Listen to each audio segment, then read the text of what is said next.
बजरंग बली की जय श्री राम। ओम नमः शिवाय। ओम नमः शिवाय। ओम नमः शिवाय। हर हर महादेव। शंभो शंकर। भोलेनाथ की, भोलेनाथ की, केदारनाथ भगवान की, केदारनाथ भगवान की, केदारनाथ भगवान की, अमरनाथ भगवान की, अमरनाथ भगवान की। ओम नमः शिवाय। ओम नमः शिवाय। बद्रीनाथ भगवान की, मनकुंड मलन्ना की, मनकुंड पोषम्मा की, मनकुंड गुब्बलम्मा की, वीरहनुमान की, जुबल बजरंग बली की।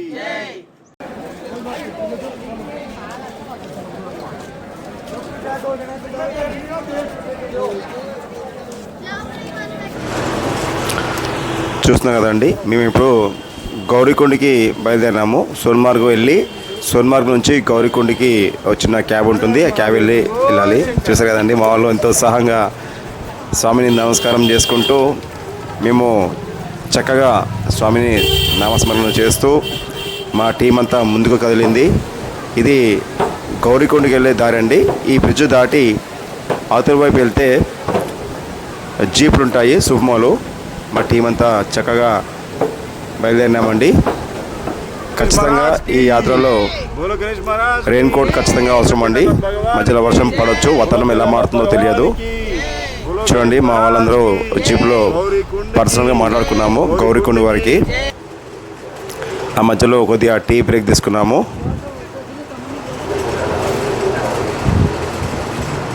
చూసారు కదండి, మా వాళ్ళందరూ స్వామి స్మరణలోనే ఉంటూ స్వామిని ధ్యానిస్తూ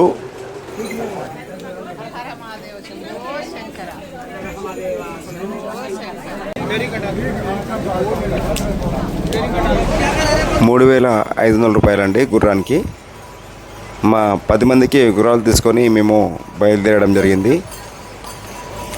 హర హర మహాదేవ అంటూ మా యాత్ర సాగుతూ ఉంటుందండి. ఎంత చక్కటి దృశ్యాలు ఉంటే మీరు చూస్తే కనువిందు చేస్తాయి అక్కడ దృశ్యాలు. మా వాళ్ళని మాట్లాడిస్తూ వాళ్ళకి ఉత్సాహాన్ని నింపుతూ నేను ముందుకు తీసుకెళ్తూ ఉన్నాను. ఎందుకంటే దారిలో ఎలాంటి మానసిక ఇబ్బందులు, అంటే మాతో అవుతుందో లేదో, పోతామో లేదన్న భయపడే వాళ్ళకి ఈ మాటలతోటి వాళ్ళని ముందుకు నడిపిస్తూ ఉండాలి. చూసారు కదండి, ఎంత అందరము చక్కగా ఆ స్వామిని స్మరిస్తూ అలా మేము ముందుకు గుర్రాలపైన 10 మంది మేము వెళ్తూ ఉన్నాము. ఇలాంటి ఉత్సాహంగా ఉంటేనే ఆ స్వామిని, ఆ కొండని చూస్తూ ఆ ప్రయాణం చేస్తూ ఉంటామండి. ఎందుకంటే ఇది పోయిన వాళ్ళకి మాత్రమే అర్థమవుతుంది నేనేం చెప్తున్నానో. మీరు కూడా చూసి అలాంటి వీడియోలు ఎంత కష్టపడి తీసామో చూస్తే తెలుస్తుంది. గుర్రం పైన కూర్చోవడమే ఇబ్బందికరంగా ఉంటుంది, అయినా కూడా వీడియో తీయడం అనేది సాహసమే. ఎందుకంటే ఫోన్ కింద పడినా కూడా ఇబ్బందే. మా వాళ్ళని ఇప్పుడే బ్రేక్ తీసుకున్నారు గుర్రం వాళ్ళు.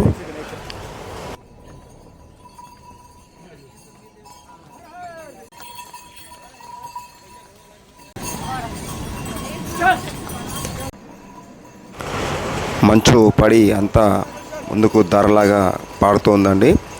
తెల్లగా కనిపించేది మీకు మంచు.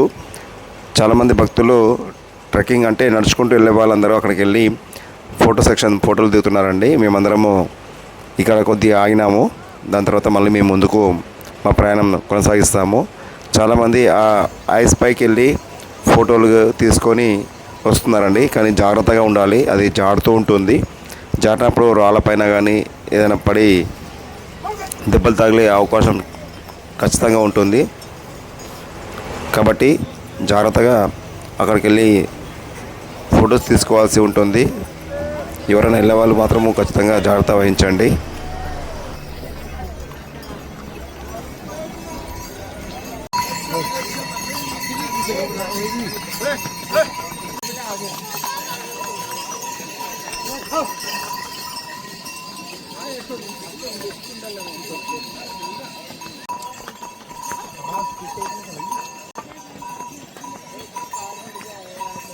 बाद में देख लेना, चलने पहले। हाँ रुपा, आराम से चल।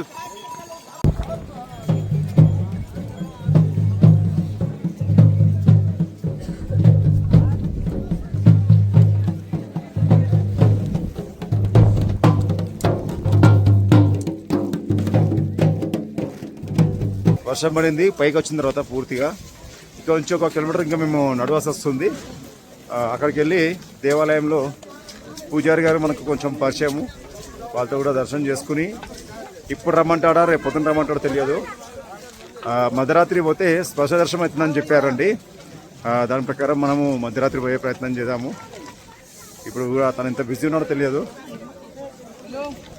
మాకు దగ్గర ఒక 4 అవర్స్ పట్టింది అంతే కదా, 4 అవర్స్ జర్నీ మాకు గుర్రం పైన. మనిషికి గవర్నమెంట్ రూల్ ప్రకారం అయితే 3500. పైన మాత్రం మీరు కిందనే టెంట్ కానీ మీకు అకామిడేషన్ ఇస్తామని చెప్తే మాత్రము తీసుకోకండి. ఖచ్చితంగా మీరు పైకి వచ్చి మీకు నచ్చింది మీరు ఎంచుకోవచ్చు. ఎలాంటి మోసానికి మీరు గురి కావద్దు మాకు. ఎందుకంటే మనం ఉండేది కింద తక్కువ, మనం పైన నైట్ స్టే చేస్తే మాత్రం పైకి వచ్చిన తర్వాతనే నచ్చినది టెంట్ కానీ మనము అంటే హోమ్ స్టే కానీ ఇట్లా ఉంటాయి. పైన అంటే రూమ్స్ ఉంటాయి, దాని ప్రకారం మనం తీసుకుంటే మనకు రూమ్ తీసుకుంటే ఏంటంటే అందులో గీజర్ ఉంటుంది వేడి నీళ్ళకి. టెంట్ తీసుకుంటే బకెట్ నీళ్ళు ఇస్తారు వాళ్ళు, అందులోనే స్నానము మొహం కడుక్కోవడం ఏదైనా మనం ఏం చేయాలనుకుంటా చేయొచ్చు. ఇది ఇప్పుడు గుడి దగ్గరికి వెళ్ళిన తర్వాత మీకు గుడి కాడ పరిసర ప్రాంతాలు చూపించే ప్రయత్నం చేస్తాను.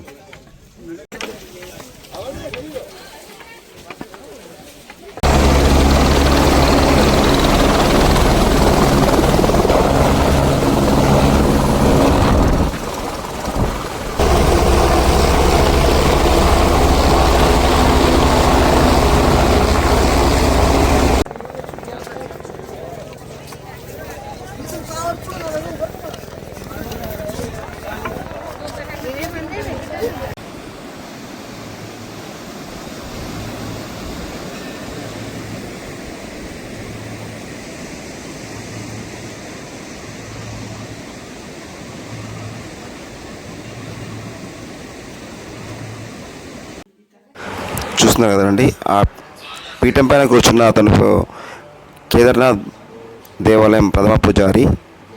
మా అదృష్టానికి స్వామివారు ఉన్నారు. మాతో మాట్లాడి మా వాళ్ళతో మాట్లాడి మంచి స్వామివారి అభిషేక విభూతి ప్రసాదంగా ఇవ్వడం జరిగింది. హరహర మహాదేవ శంభో శంకర. మీరు చూస్తుంది కేదార్నాథ్ దేవాలయము. ఇది సాయంత్రం సమయంలో తీసిన వీడియో. చక్కగా మాకు ఆరతి సమయం కూడా మేము వెళ్ళడం జరిగిందండి. ఆ ఆరతి వీడియో కూడా మీకు చూపించే ప్రయత్నం తప్పకుండా చేస్తాను. కేదార్నాథ్ భగవాన్కి జై.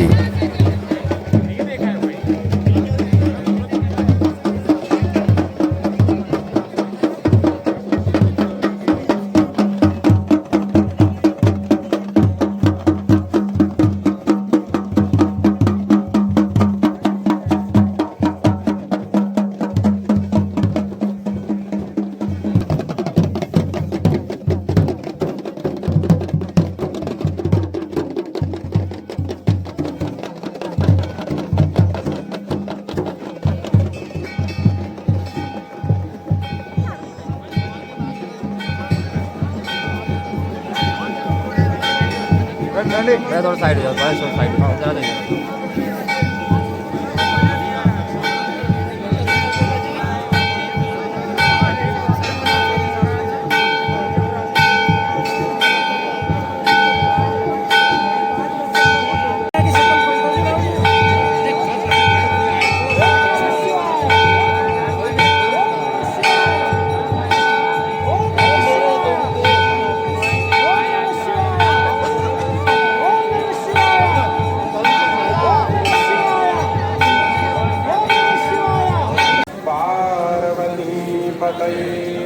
शिव हर हर हर महादेव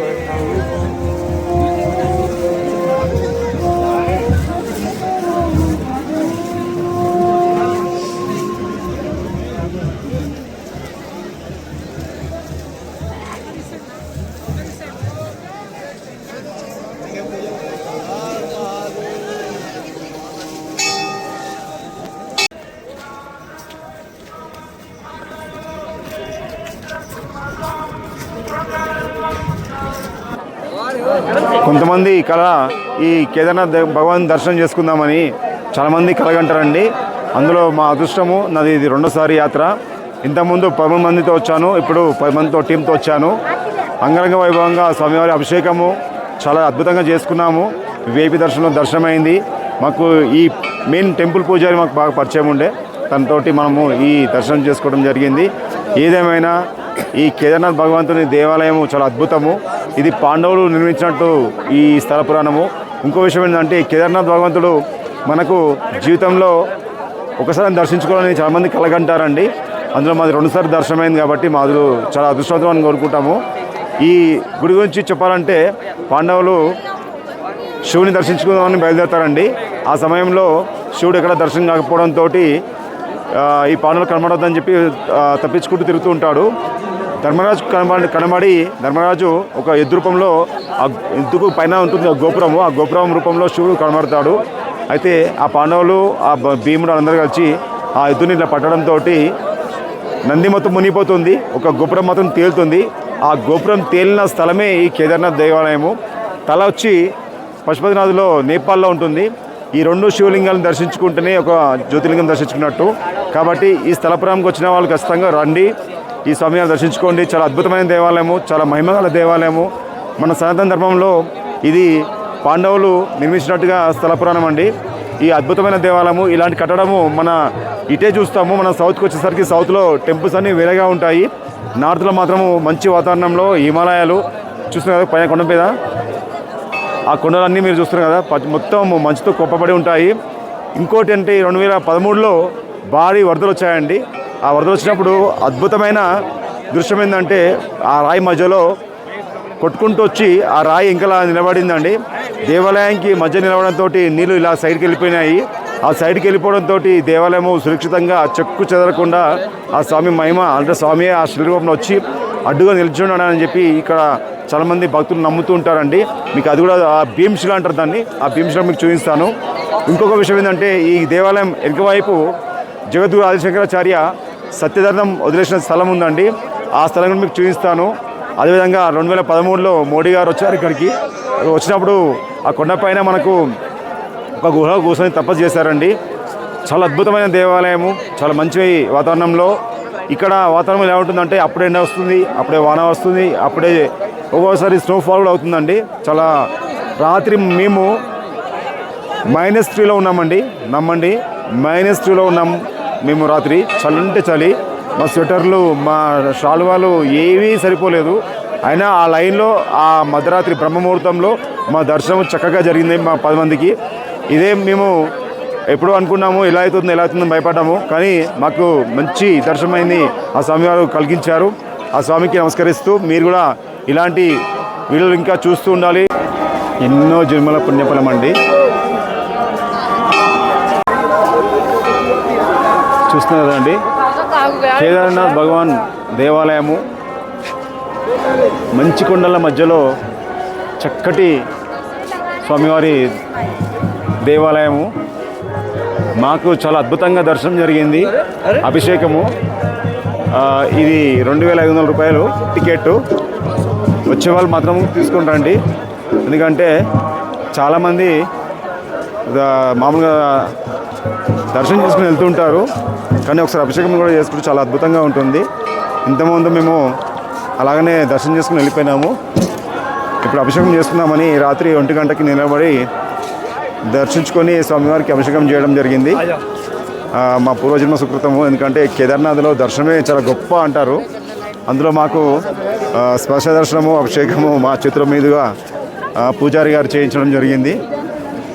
ఏ జన్మల పుణ్యము ఇంతమంది కానీ మాకు జరగడం చాలా గొప్ప విషయము. చూస్తున్నాం కదా, జనాలు ఎక్కువగా ఉన్నారు. ఇప్పుడు మనము భీమశిల దగ్గరికి వచ్చినామండి. ఇక్కడ ఇలాంటి యోగులు చాలామంది ఉంటారండి. ఇక్కడే ఉండి స్వామివారిని స్మరిస్తూ చక్కగా స్వామివారికి సేవలో భాగంగా వాళ్ళ వచ్చిన భక్తులకు అందరికీ విభూతి ధారణ చేస్తూ ఉంటారండి. ఇదేనండి అది భీమశిల. ఈ భీమశిల దాదాపుగా ఈ దేవాలయాన్ని కాపాడిందని చెప్పొచ్చు. 2013లో వచ్చిన వరదల్లో ఈ భీమశిలని, ఈ గుడిని చక్కగా కాపాడింది. ఆ స్వామి సృష్టి ఎలా ఉంటుందంటే కరెక్ట్గా గుడికి దగ్గరగా వచ్చి అడ్డంగా ఉండడంతో నీళ్లు పక్కన నుంచి వెళ్ళిపోయినాయండి. ఆ వెళ్ళిపోవడంతో ఆ దేవాలయానికి ఎలాంటి డ్యామేజ్ కాకుండా చెక్కు చెదరకుండా ఆ శివుడే వచ్చి ఆ రాయిని భీమశిలని పెట్టినట్టుగా ఇక్కడ వాళ్ళు చెప్తుంటారండి. ఎందుకంటే ఇది కొండ ప్రాంతం కాదండి, పర్వతాలు. ఎందుకంటే మీకు ఒకసారి చూపిస్తాను మీకు. చూడండి, పైన మొత్తం పర్వతాలు ఉంటాయి, అంటే బండరాలు కావు ఇవి. ఇలాంటి ఇక్కడ ఏరియాలో ఇంత పెద్ద బండ ఎక్కడి నుంచి వచ్చిందనేది ఆ స్వామికి తెలియాలి. ఎందుకంటే చూడండి ఒకసారి, ఇది మన తెలంగాణ ప్రాంతంలో, ఆంధ్రాలో, మహారాష్ట్రలో కూడా ఉన్నాయండి కొండ ప్రాంతాలు. కానీ ఇంత పెద్ద బండ మాత్రము ఇప్పుడు మీకు చూపించాను కదా, ఎక్కడ ఉండదండి. అన్ని పర్వతాలు, అవి మట్టి పర్వతాలు, పరుపు బండలు ఉంటాయి అన్నీ. కానీ ఇంత పెద్ద బండ మాత్రము ఎక్కడి నుంచి వచ్చింది అనేది ఇప్పటికీ అంత చిక్కని రహస్యంగా ఉంది.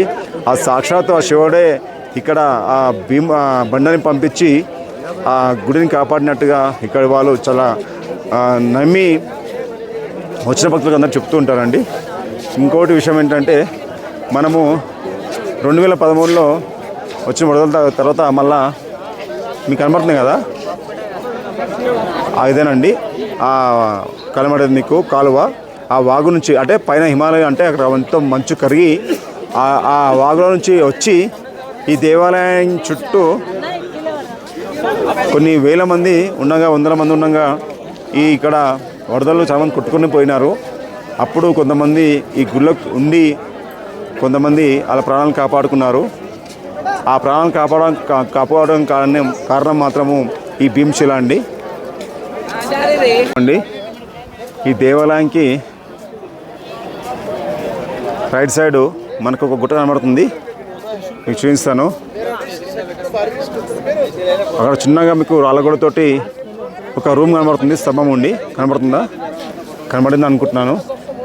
అక్కడికి 3 years, అంటే 3 సంవత్సరాల కింద మన ప్రధానమంత్రి మోడీ గారు వచ్చి ఆ గుహలో ఉండి తపస్సు చేశారండి. అవి ఇప్పటికీ యూట్యూబ్లో ఉంటాయి. ఇంకో విషయం ఏంటంటే, శ్రీ జగద్గురు ఆదిశంకరాచార్య సత్యదండం వదిలేసిన స్థలం ఉందండి. మీకు అది కూడా చూపించే ప్రయత్నం చేస్తాను. మన మోడీ గారు దాన్ని చిహ్నంగా ఆ స్వామివారి విగ్రహాన్ని ప్రతిష్టాపన చేయించారు. ఇదేనండి స్వామివారి విగ్రహము. ఇది నరేంద్ర మోడీ గారు నిర్మించారు.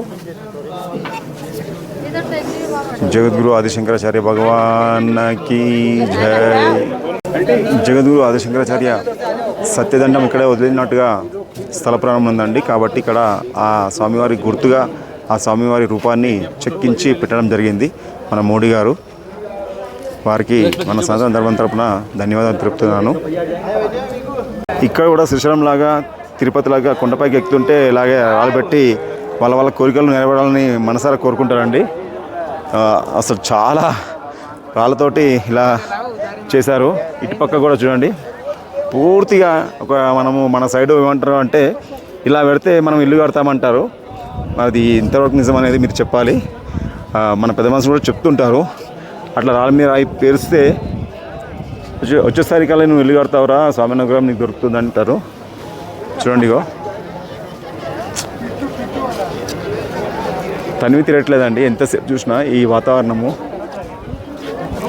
నాకైతే అసలు ఆనందం చెప్పలేకపోతున్నాను. చక్కటి దృశ్యం అండి. ఇంతటి అదృష్టం మాకు రావడం మా పూర్వజన్మ సుకృతము. చాలా అద్భుతంగా జరిగింది. హర హర మహాదేవ శంభో శంకర. చూసారు కదండి, ఇది కేదార్నాథ్ దేవాలయము. వాటి విశేషాలను మీకు చెప్పడం జరిగింది. చాలా అద్భుతంగా మాకు దర్శనం కూడా జరిగింది. మా యాత్ర కూడా 10 మందితో వచ్చాము.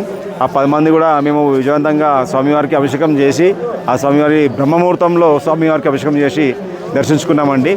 ఖచ్చితంగా మీరు రండి. సనాతన ధర్మంలో దేవాలయంలో ఇలాంటి అద్భుతమైన దేవాలయాలు ఉన్నాయండి. ఇలాంటి దేవాలయాలు కాకుండా ఇక్కడ నుంచి మేము ఇప్పుడు నెక్స్ట్ బద్రీనాథ్ బయలుదేరుతున్నామండి. ఆ యాత్ర కూడా సంపూర్ణమయ్యి ఆ స్వామివారి దర్శనం అయితే మా చార్ధామ్ యాత్ర పూర్తవుతుందండి. ఇప్పటికే 3 ధాములు అయిపోయినాయి, గంగోత్రి, యమునోత్రి, కేదార్నాథ్. ఇప్పుడు బద్రీనాథ్ ఒకటే ఉందండి. అది కూడా చేస్తే మా 10 మందికి సంపూర్ణం అవుతుంది. చాలా అద్భుతమైన దేవాలయం అండి. చూస్తుంది కదా, ఆ పక్కనే చిన్న కేదార్నాథ్ భగవంతుని దేవాలయం, చిన్నది ఉపాలయాలు ఇవన్నీ కనిపించేదేనండి. భైరవనాథ్ దేవాలయం అది. ఆ దేవాలయం దర్శించుకున్న తర్వాత శివుని దర్శించుకోవాలని చెప్పి ఒక నానుడు ఉంది. అక్కడికి మనము ఇలా దారి ఉంటుంది. అక్కడ నుంచి పైకి అలా ఎక్కుతూ ఆ స్వామిని దర్శించుకోవాలి. మీకు కనిపించేది భైరవనాథ్ దేవాలయము. నా పేరు అనిత, మాది మణికొండ. మేము 10 మెంబర్స్ చార్ధామ్ యాత్ర చేయాలని వచ్చినాము. కానీ అనుకున్న దానికన్నా చాలా మంచిగా దర్శనాలు అయినాయి. మాకు ఎక్కడ గిట్ట ఇబ్బంది పడలేదు, వర్షాలు లేవు. యమునోత్రిలో కొద్దిగా వర్షం పడింది, ఏం ప్రాబ్లం లేదు, చక్కగా దర్శనం అయిపోయింది. ఇప్పుడు కేదార్నాథ్ గిట్ట చాలా మంచిగా దర్శనం అయింది, గంగోత్రి దర్శనం అయింది మంచిగా. ఇప్పుడు అసలు కేదార్నాథ్ పైకి వస్తే అందరూ భయపెట్టిరు మాకు, కానీ మేము వచ్చినాక మాకు మొత్తం ఎండనే ఉంది, అసలు చలి లేదు, చలి ఒక్కటే ఉంది, వర్షం లేదు. చాలా బాగా దర్శనం అయింది మాకు. అసలు స్పర్శ దర్శనం ఎంత బాగా అంటే అంత బాగా అయింది. మాది మణికొండ. మేము 10 మెంబర్స్ చార్ధామ్ యాత్రకు వచ్చినాము. చాలా బాగా జరిగింది యాత్ర.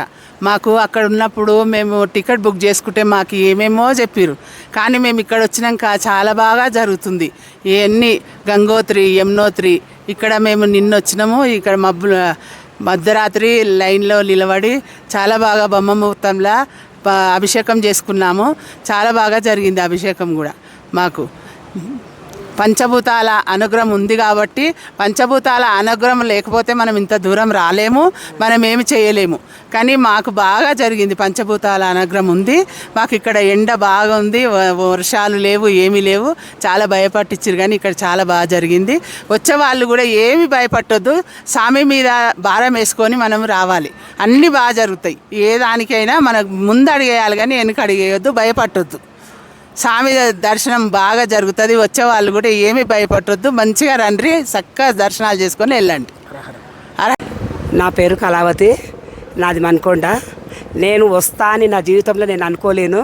అనుకోకుండా నేను బుక్ అయిపోయిన యాత్రలు గంగోత్రి, యమునోత్రి, శారదాంబ, అది కేదార్నాథ్ యాత్ర. రాత్రి గురు పంతులు, పెద్ద పంతులు మాకు మంచిగా దర్శనం ఇచ్చిండు. మాకు రాత్రి 2 గంటలకు పోయి గుళ్ళె కూర్చున్నాము. ఇప్పుడు 5 గంటలకు అభిషేకం అయింది, దర్శనం అయింది. మా బద్రీనాథ్ యాత్ర కూడా పోతాము. మేము భయపట్టుకుంటూ వచ్చినాం, కానీ మాకు మస్తు చెప్పిర్రు, మీరు ఎట్లా పోతారు, అంత యాత్ర ఏ రకంగా పోతారు అన్నారు. కానీ మేము మాత్రం భయపట్టుకుంటూ వచ్చినాము. మాకు దేవుళ్ళు సాక్షి అంతే. మా పూజలు పునస్కారాలు ఏవి తెలియకున్నా దేవుళ్ళు మనసులో ఉంటారు కనుక అవి నమ్ముకొనే నేను వచ్చిన అంతే. హర హర మహాదేవ. హర హర మహాదేవ, శంభో శంకర. మేము కేదార్నాథ్ భగవాన్ని దర్శనం చేసుకున్నాము అభిషేకంతో. అలాగే నైట్ ఇక్కడ స్టే చేశాము. ఇక్కడ స్టే చేయడము, భగవంతుని దర్శనం పొందడం అంటే అంత ఈజీ కాదు. మనకు ప్రకృతి సహకరించాలి, మన ఆరోగ్యం సహకరించాలి, వాతావరణం అనుకూలంగా ఉండాలి, అలాగే పంచభూతాల సహకారము అన్నీ సహకరిస్తేనే మనం ఈ కేదార్నాథ్కు రాగలుగుతాము, ఇక్కడ భగవంతుని దర్శించుకోగలుగుతాం.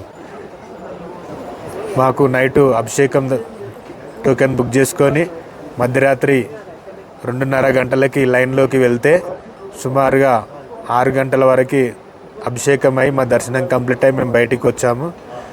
ఇక్కడ రావడము మా తల్లిదండ్రులు చేసిన పుణ్యం వల్ల మేము ఇంతవరకు వచ్చామని అనుకుంటున్నాము. మహాదేవ్ శంభో శంకర. కేదార్నాథ్ భగవాన్ కి, కేదార్నాథ్ భగవాన్ కి, కేదార్నాథ్ భగవాన్ కి. ఓం నమ శివాయ, ఓం నమ శివాయ. మిగతాది ఇప్పుడు 4వ ధామ్ బద్రీనాథ్కు బయలుదేరుతాము మేము.